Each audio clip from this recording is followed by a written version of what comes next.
मत दे दान जमी को बोला, मत दे दान जमी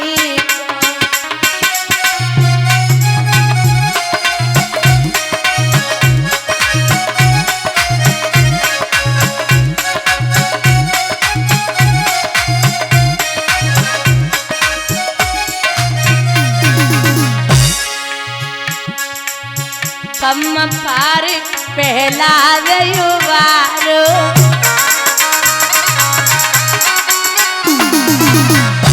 नमस्ते।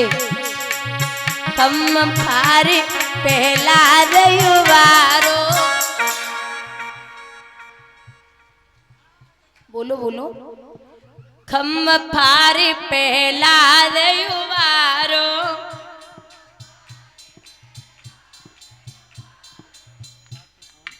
मोहनी धरी भसम सुर मारो।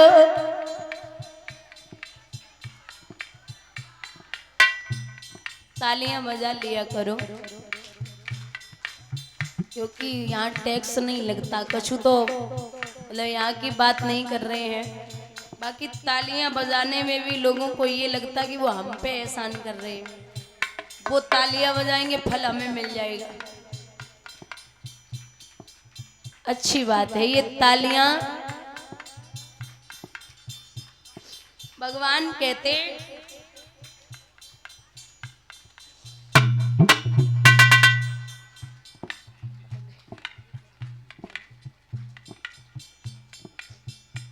कि अगर आज भी जो मांगो हम सोई देवे मेरे बाबा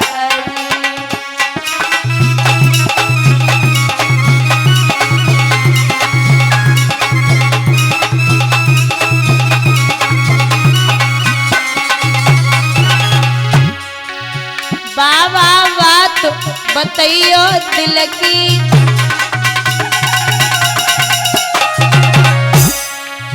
तेरी कमी ना सुविरड़ की।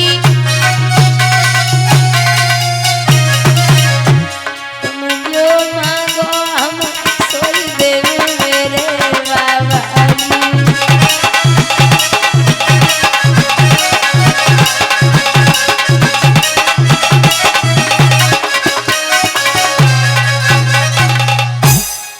मांगिए नाथ। बोले सोच लो, सोच लिया। अब संत तो संत है, और राजा बलि ने विचार किया कि संत जो असली होता है वो उतना ही मांगेगा जिसे उसे पर्याप्त रहे। जो उसे पर्याप्त रहे वो उतना ही मांगेगा, ज्यादा नहीं मांगेगा। जो असली संत होगा, मांगो आप। संत से याद आया, एक छोटा सा उदाहरण देती हूं। इन बच्चों को शांत कर लो थोड़ा सा, एक लोग।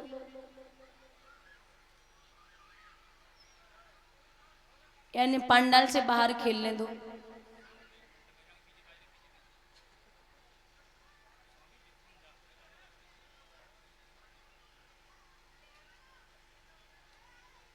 ये जो लाल टी शर्ट वाले नेताजी हैं ना, इनको बिठा दो, सब शांत हो जाएंगे अपने आप।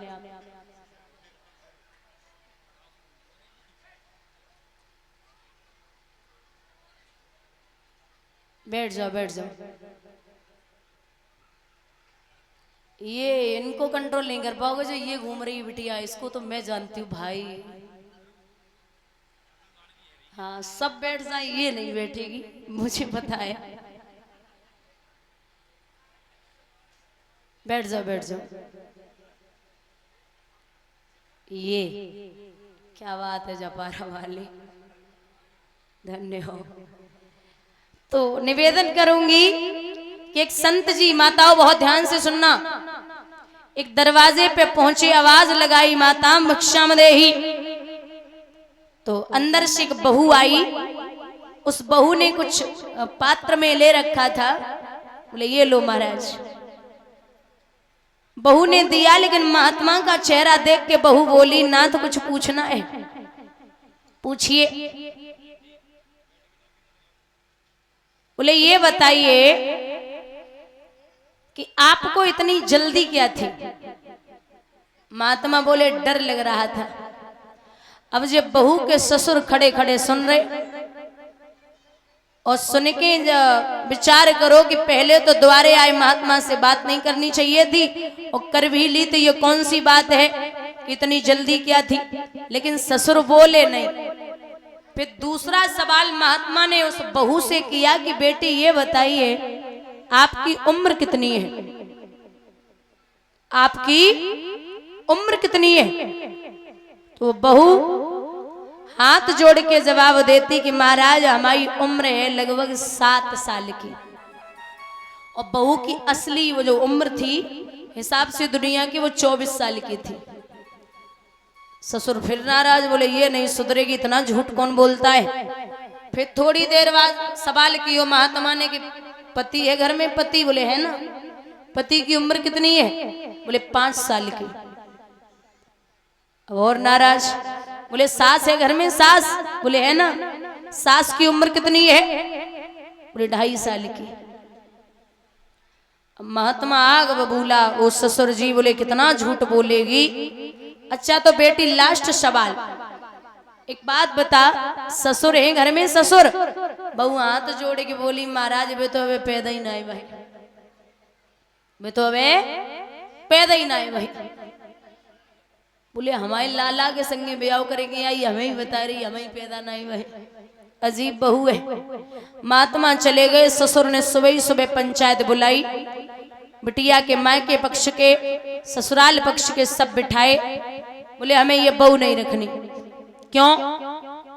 इसलिए नहीं रखनी कि द्वारे आए संतों से बात करती है, चलो बात कर ली कोई बात नहीं, लेकिन ये कौन सी बात है कि झूठ पे झूठ बोले। बहू बोली झूठ क्या बोला। बोले झूठ यही बोला है कि तेरी पूछने की हिम्मत कैसे पड़ गई कि आपको इतनी जल्दी क्या थी।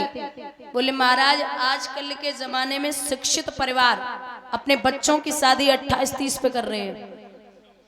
पढ़ लिख जाएं, जॉब लग जाए उसके बाद में। महात्मा की उम्र थी 18 साल की। मैंने पूछ लिया कि आपको इतनी जल्दी क्या थी, तो इसका मतलब ये है कि डर लग रहा था। इसको अगर कहें तो सुबह अगर कोई घर से निकले और शाम को वापस आए या ना, इसकी कोई गारंटी ले सकता है? कोई नहीं। तो बोले महात्मा की उसने शरीर दिया वो कब वापस ले ले ये कोई गारंटी नहीं, इसलिए मैं महात्मा हो गया, हमें डर लग रहा था।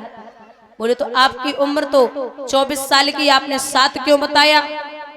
बहू बोली पिताजी दुनिया के हिसाब से 24 की है, लेकिन जिस दिन से मैंने सत्संग शुरू किया, जिस दिन से भजन शुरू किया, वो असली उम्र भी भगवान के हिसाब से 7 साल की है। पति की 5 की, बोले उनको अभी 5 साल हुए हैं भगवान का भजन करते करते। और बोले पति की वो सास की 2.5 की है। बोले वो भले ही 45 साल की हो 50 की, लेकिन हमारे हिसाब से वे 2.5 साल की है, क्योंकि उनकी असली उम्र भगवान के रजिस्टर में 2.5 साल पहले ही लिखी गई जब से उन्होंने भजन करना शुरू किया है। ससुर बोले हम तो पैदा ही नहीं भाई। बोले पिताजी हम जा दिन सो आए बाद दिन से रोज समझा रहे कि भजन कर लो, थोड़ा सा पूजा पाठ कर लो, थोड़ा सा भगवान का स्मरण कर लो, लेकिन आप नहीं मानते हो। आप दुनिया के हिसाब से पैदा हो गए, लेकिन भगवान के हिसाब से तुम पैदा नहीं भाई। बोलिए गोविंद भगवान की। तो जब तक स्मरण न हो, ये शरीर भगवान के काम ना आए, तब तक ये शरीर शरीर नहीं होता। अब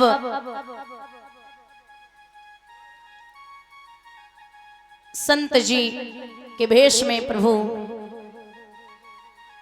बराबर कह रहे कि ओरे राजा तरवाचा भर दे। बोले मैं तरवाचा भरता हुआ आप जो मांगोगे आपको मिलेगा, मिलेगा और मिलेगा। तो बोले मुझे 3 कदम पृथ्वी दे दे। अरे भैया राजा को ऐसा मालूम पड़ा जैसे हजारों बिच्छुओं के 7 डंक मार दिया हो। बोले नाथ कैसी बात करते हो।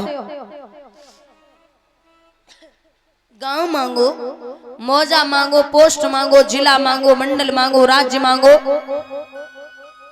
इंद्र का इंद्रासन मांग लो, हमें जब 3 कदम पृथ्वी देवे में शर्म आ रही है।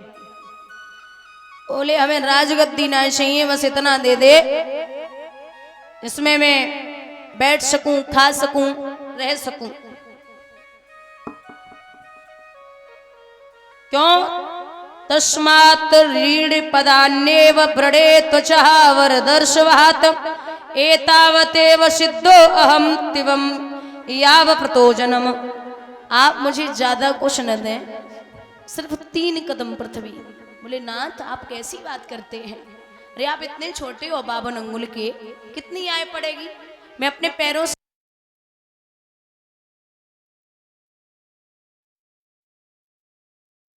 बैठूंगा, मैं पूजा पाठ करूंगा, तुझे नापने की जरूरत नहीं, मैं खुद नाप लूंगा।